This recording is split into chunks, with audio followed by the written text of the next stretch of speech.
There is a Buddhist story about a crow. This Buddhist story illustrates the nature of sorrow and suffering. Once there was a crow flying over a field looking for food. After a long time, it spotted a piece of meat lying on the ground. The crow swooped down to pick up the meat and flew away, feeling happy and satisfied. The crow was flying. It looked down and saw another crow that was also flying with a big piece of meat in its beak. The first crow became greedy and wanted the other crow's meat as well, so it swooped down to try and steal it. However, in the struggle, the first crow dropped its own piece of meat and was left with nothing.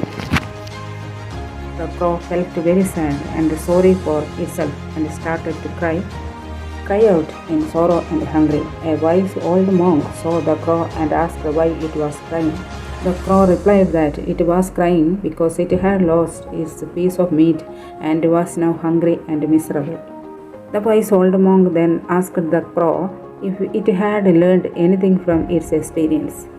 The crow thought for a moment and realized nothing. The wise old monk taught the crow that his own greed and lack of love had caused its suffering. It had been perfectly content with its own piece of meat until it saw what the other crow had and became envious. The wise old monk then taught the crow that contentment is the key to happiness and that craving and desire only lead to sorrow and suffering.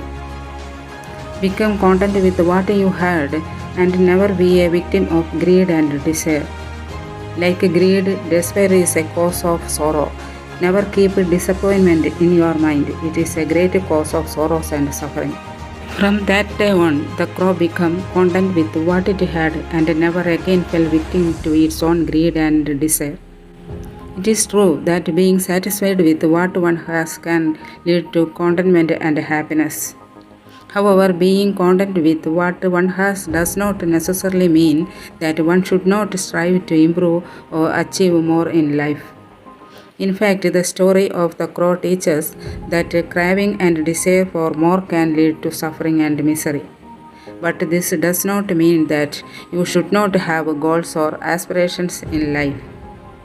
Rather, you should approach them with a balanced mindset without being attached to the outcome or outcome-dependent happiness. A Buddhist approach to achieving more in life is to focus on developing oneself, cultivating positive qualities such as wisdom, compassion, and mindfulness. One can pursue goals or aspirations in a way that is consistent with the principles of non-harm, non-greed, and non-attachment.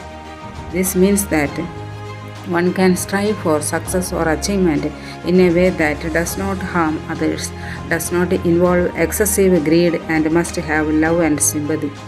You can do anything for your happiness and for fulfilling your life in a way that is consistent with the principles of non-harm, non-greed, and non-attachment. If you are a business owner, sell your product at a modest price. Even if you have a product that people will buy no matter how high you sell it, when you price it, don't be greedy and overcharge.